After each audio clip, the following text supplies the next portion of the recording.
Welcome to Trust Talk.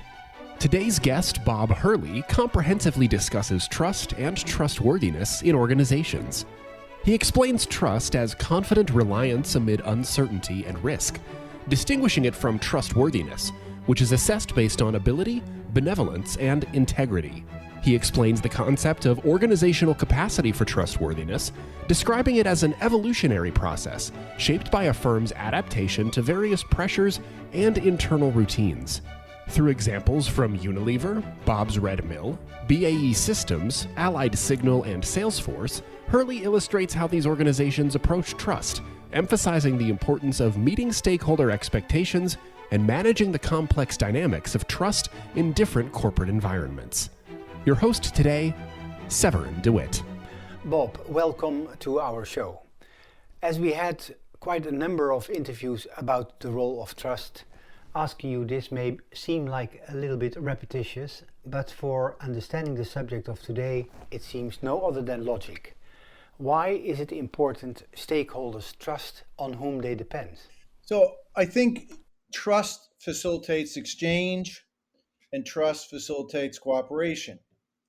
I'm not going to spend my money on a product or service unless I have confidence that it's going to reliably meet my needs. That confidence or leap of faith is required for me to part with my money.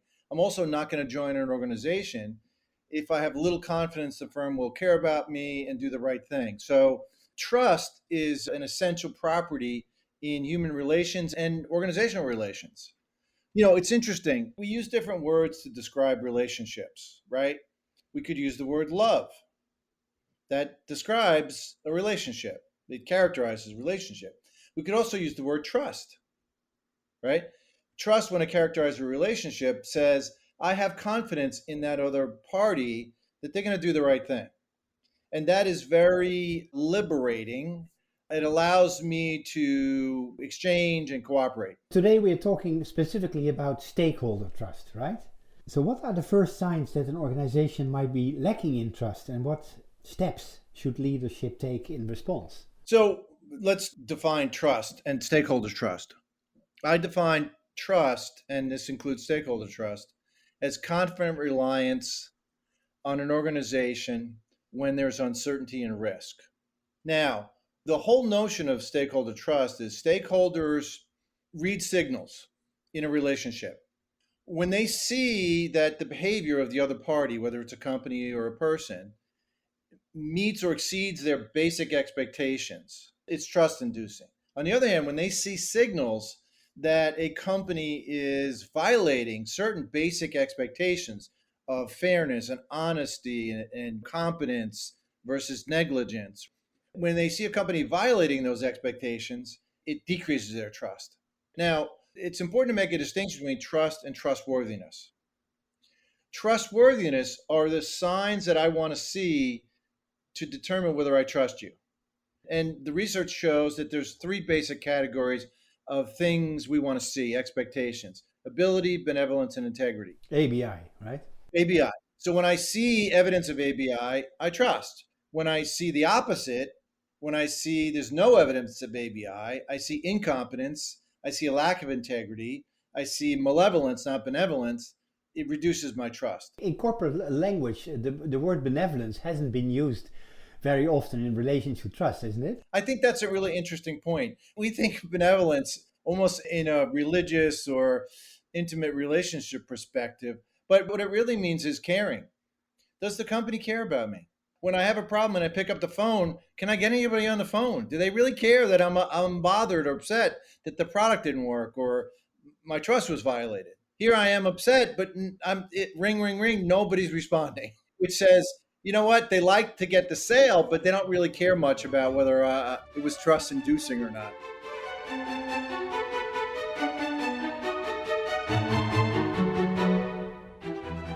We come to that examples of companies later on in what you have done in your research, and that probably enlightens a little bit what we consider to be stakeholder trust. Let me go to an introduction of the idea of organizational capacity for trustworthiness, as you describe it. Can you explain it for our listeners in simple terms what this means? Let's go back to systems theory. You may have heard this expression, all systems are perfectly designed to produce the outcomes that you see. Are you familiar with that? Mm-hmm. So let's just take an example of the universal banks. Why did the universal banks melt down the economy prior to the global financial crisis? And the answer is their organizational systems were perfectly constructed to blow up the economy. Why? Because they had invested and produced these toxic securities that built up, and turned out to be worthless. Well, why did they do that? They did that because it actually helped them increase their return on equity. The root cause of the global financial crisis really was 10 years earlier. All the banks were under pressure to improve their return on equity. So what did they do? They built a system that responded to that pressure, but that system they built had unintended consequences and side effects that they didn't manage. And so they improved their return on equity. Goldman Sachs tripled their ROE prior to the financial crisis from like about 10 to 30%. But they did it by increasing risk and making the system unstable until it blew up. Now, let's apply this to companies or to academic literature. We've known for 30 years that organizations can have a capacity for certain types of performance.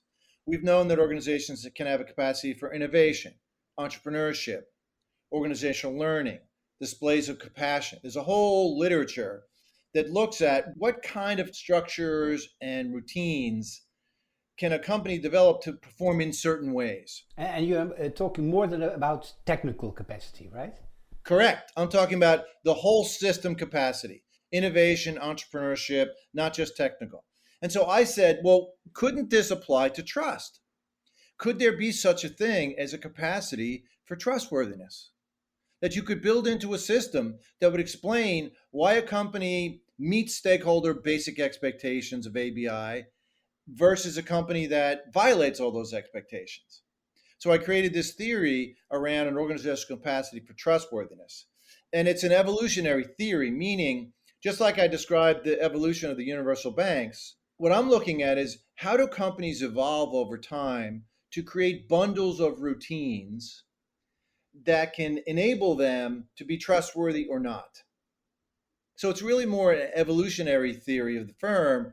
You go back to Nelson and Winter and Seiert and March. Seiert and March in 1963 wrote a hugely influential book called The Behavioral Theory of the Firm, where they basically said that, and interestingly, Seiert was an economist and March was trained in political science. Must be a wonderful discussion. Exactly. And so they basically said, hey, organizations are bundles of routines that are built up by coalitions of people arguing, bargaining, and fighting, and they achieve some state of the system that enables them to do certain things. And that's what this organizational capacity for trustworthiness argues, is that organizations evolve to be more or less trustworthy. So in what ways do organizations typically measure their capacity for trustworthiness? Well, it's interesting. They don't. They don't, because what they measure, some companies will measure employee trust in their annual surveys, or they'll measure customer trust in some sort of customer survey process. But by and large, they never really connect that adequately to the attributes of the company itself. And I'm tempted to use the term structure, the structure of the company, but really more what I'm referring to is these bundles of routines that exist in the company. They never really connect the external stakeholders' trust in the firm with the internal routines and that complexity of different competing and complementary routines. So they never really measure the capacity for trustworthiness. They measure certain attributes, but they don't really measure at the organizational system level.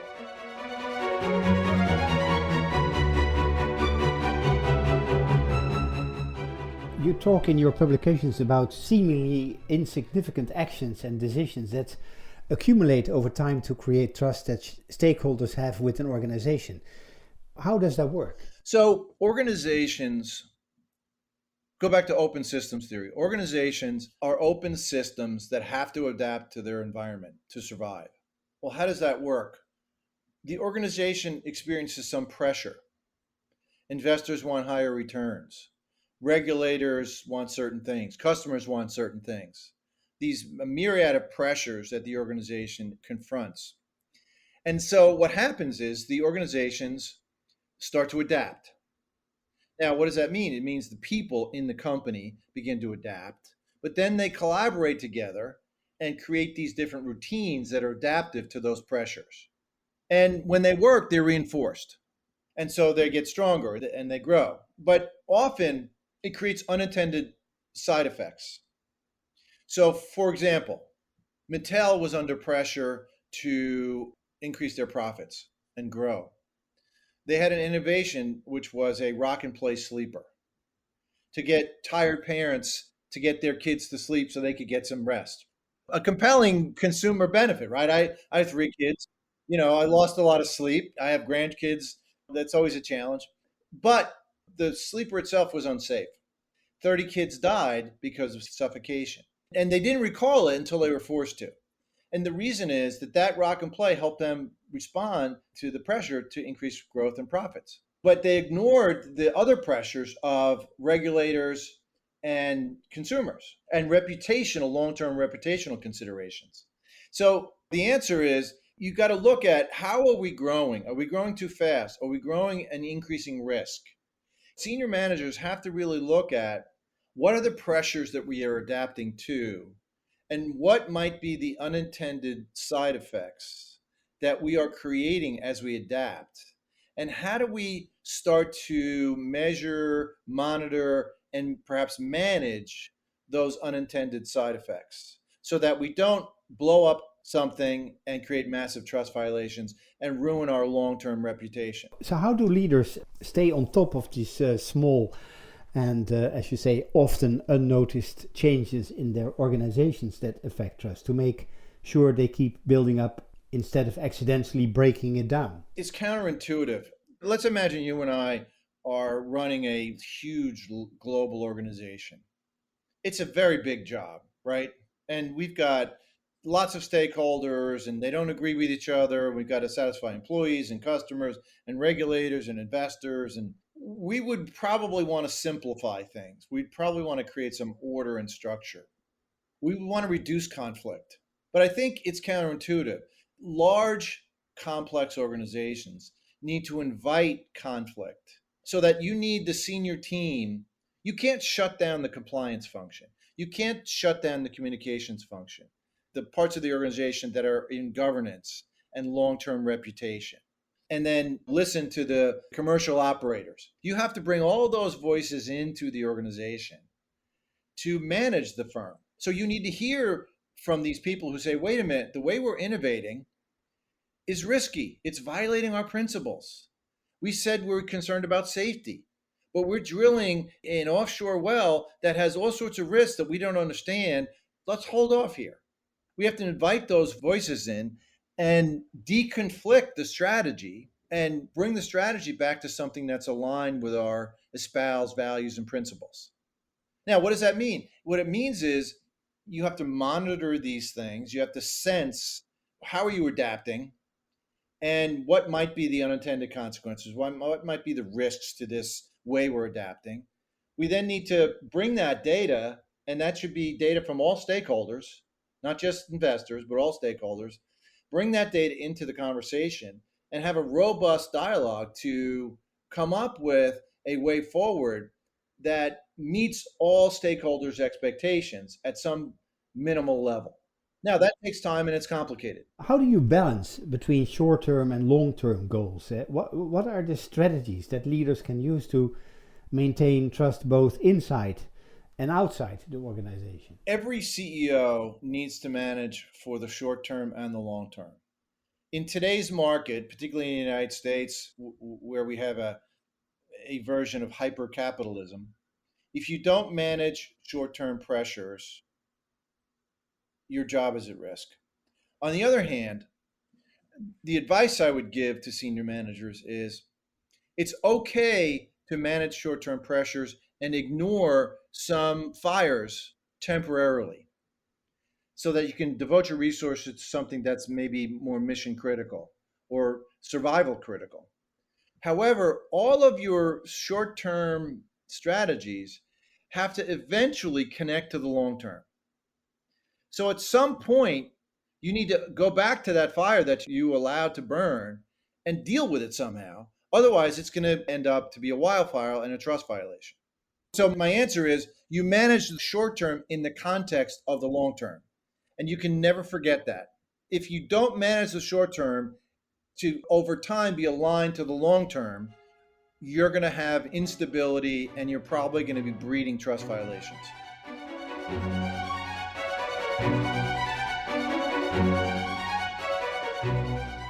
Let's move on to some of the examples that you have analyzed in various organizations. Let's start with Unilever. What was Unilever's approach to genetically modified food, specifically their engagement with stakeholders such as suppliers and consumer groups, and how did that contribute to establishing trust? There's a bunch of companies that have begun to figure out how to manage this complex landscape. And Unilever was an early one. They've been big on sustainability, but let's just take an example of what they did with genetically modified foods. They realized very early on this was a huge issue. Not only was it a huge issue, but it involved lots of stakeholders. It involved consumers who were going to put these foods into their bodies. It involved farmers who were going to produce those foods. It involved scientists who were doing research about these foods. It involved regulators.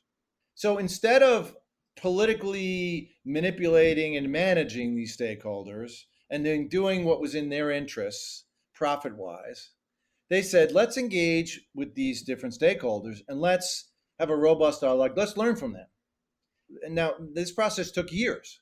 You can imagine how complicated this is. You got a task force that's going to the scientific community, to that conference, and then to regulators, and then you're bringing them together. And all the while, you're trying to say, how do we create a way forward that respects all these different stakeholders? Now, that's a perfect example. You can't do that in a week. You can't even do that in a month or a year. That's a multi-year, long-term development process of listening and strategizing. And so you have to approach it that way. Now, interestingly, an organization that is struggling to survive probably can't do that.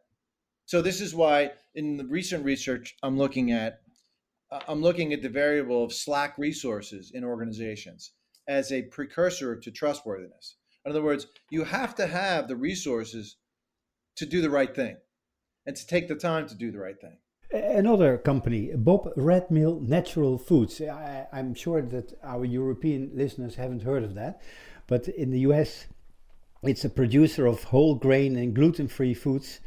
And the founder, Bob Moore, celebrated his 81st birthday by introducing an employee stock ownership plan that gave employees stock in the company. How did that decision reflect trust in and from the employees? Or the founder made sure the company had a very clear purpose. They wanted to produce healthy foods for Americans.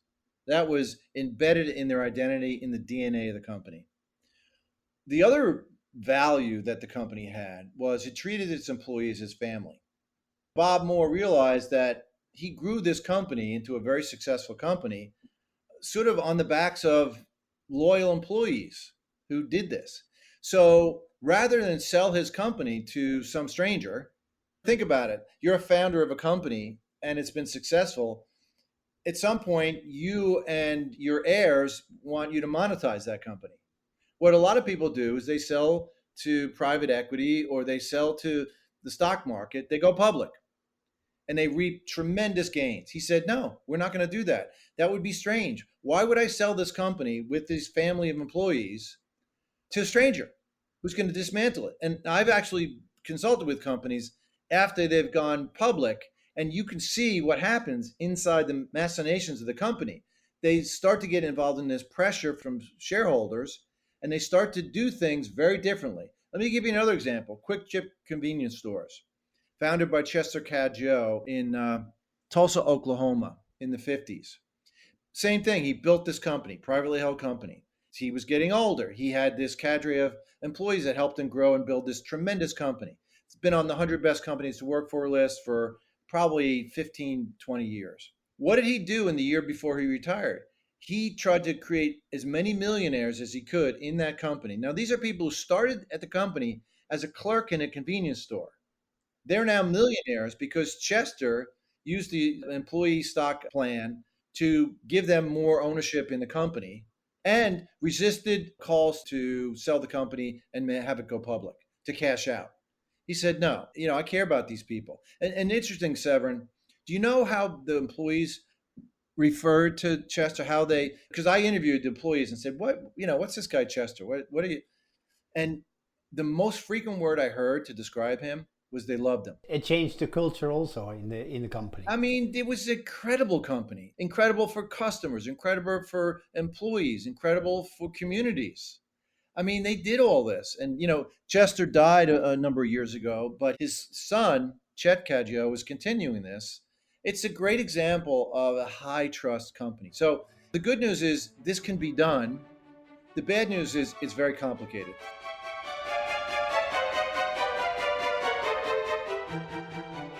A third example I would like to discuss with you, BAE Systems, the British aerospace and defense industry giant. In the wake of their bribery scandal in Saudi Arabia, they took decisive action to rebuild trust by revamping their internal governance. Maybe you could talk a little bit about the impact of senior management involvement in this transformation. BAE Systems is headquartered in the UK, very large company in the defense industry. They also have a very huge operation in the United States. I'm not remembering the exact dates, but they had a very significant bribery scandal in Saudi Arabia that the UK Serious Fraud Office was investigating.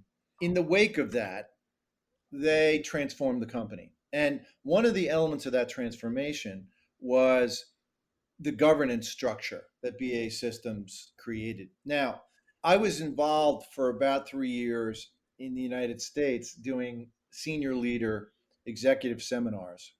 At every one of these seminars where the senior leaders would come in, the CEO would reach into his briefcase and pull out this governance document that he carried around with him. And he would go through it and he would say, I carry this around with me. I have studied it carefully. I expect you to do the same. It lays out the ethics, compliance, the governance structure about how they're supposed to govern this. And let me go back to an earlier example. You cannot build a trustworthy company if you're evolving by improvising routines to adapt to pressures without governance. You need a complex, robust governance process in order to build a trustworthy company. Because, Severin, think about it. Think of all the pressures these companies faced. It's remarkable that we don't have more trust violations, given all the pressures and complexities. Now, we do have a lot. Every week you open up the newspaper and there's some story about a trust violation. But there are companies that have figured out how to do this and do it well. We have time for another example. I would like to talk with you about Allied Signal. Can you describe how Allied Signal's annual business review process, which assessed unit leaders' performance and leadership, contributed to building stakeholder trust? We talked about ABI, ability, benevolence, integrity. Ability is competence. You cannot trust a person or a company that is not competent. In this sense, building a trustworthy organization is also building a resilient and high-performing organization for the long term that considers both financial performance and relational performance. So this is important. To be trustworthy as a company, you need to ensure competence. Now, that means that you don't ignore incompetence. It means you create systems so that you make sure that everybody who's running different parts of the organization are competent. They understand what's going on. They understand to manage. They understand the issues. They're looking around corners. They're looking for unintended consequences. So we have good leaders in every key job. And we have processes in that part of the organization that are year in, year out perfected. So they can reliably deliver stakeholder expectations. Well, Larry Bossidy, who was a former GE vice chairman, and he ended up at Allied Signal, and this is in a book called Execution that he and Ram Shriram wrote, describes how he would go from strategic business unit to strategic business unit and essentially quiz the leaders on their operations and drill down and ask probing questions. And at the end of that meeting, he understood whether they knew what they were doing or not. And then as a result of that conversation, there was a letter sent with follow-ups. And then the next year, it happened again. So year in and year out, if he had leaders that weren't competent, and underneath those leaders, they had people that weren't competent or the processes were broken, it would get fixed because they had a process to ensure excellence and competence. But how did Allied Signal ensure that its review process was fair and balanced? Well, the human resource department was involved in this process. And part of the process was really a talent management process. So they weren't just looking to find mistakes that leaders were making. They were looking to develop leaders through coaching and so on and so forth. So it wasn't a coercive process as much as it was a monitoring and developing process. Really good leaders want to be developed. They want to work for somebody who's going to ask probing questions and help them get better. And so it was really more of a positive than it was a negative.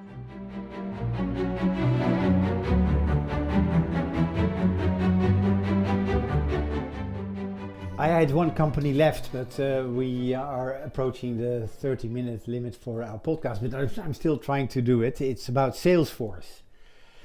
Because you mentioned it as a firm that meticulously measures its impact on a broad array of stakeholders. Can you explain how this detailed and participatory approach to creating their annual stakeholder impact report contributes to building that trust and maintaining it? I would put Salesforce in the category of these organizations that are leading organizations understanding how to manage complexity and trust. They have an annual process where they survey and engage in a robust dialogue with all stakeholders, suppliers, regulators, customers, investors, and they bring all that data together into an annual report.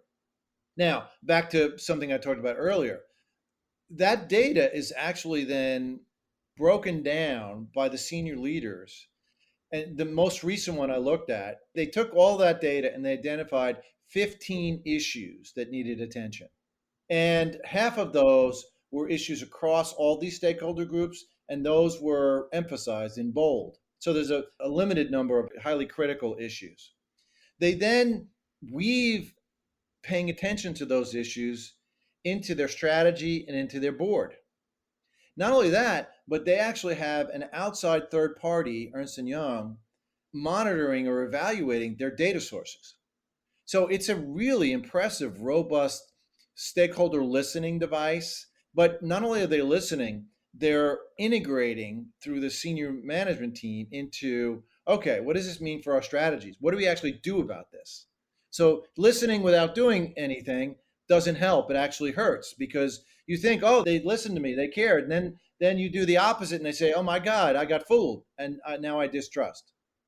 So they've got the whole package. Now, is there any company that's fully trustworthy? I would say no. I think the organizational capacity for trustworthiness is an aspiration that we continually strive for. It's a work in progress, right? It's not something that you have or you have not. It's something that you can work on, right? Exactly. Well, Bob, thank you very much. We have reached the end of our interview. I'm sure there would be plenty to discuss further, so maybe for the future. But thank you very much for your insight so far, and wish you good luck with your consortium for trustworthy organizations. Thank you, and thanks for all you're doing. You've got some great podcasts on trust, so it's an important role because the academic literature, I would argue, isn't helping us solve this problem enough. We need people like you that translate that for leaders who can then take action. I think there's a disconnect between the academic literature and the world of practice. Absolutely. That's one of my goals for the podcast, to see how we can bridge that. Thank you very much for your contribution, and hope to meet you at one of the Trust conferences. I'll look forward to that. Thanks, Everin. Be well. Thank you for joining us for another episode of Trust Talk. We hope that you found the conversation valuable and informative. At Trust Talk, we believe in the power of trust to create positive change in the world. If you believe in our mission, we would greatly appreciate your support. You can help keep Trust Talk going by making a donation on our website at trusttalk.co/donate. Every contribution, no matter how small, helps us to continue bringing you thoughtful and engaging podcasts. Thank you for your support and for listening to Trust Talk. We look forward to meeting you again for future episodes.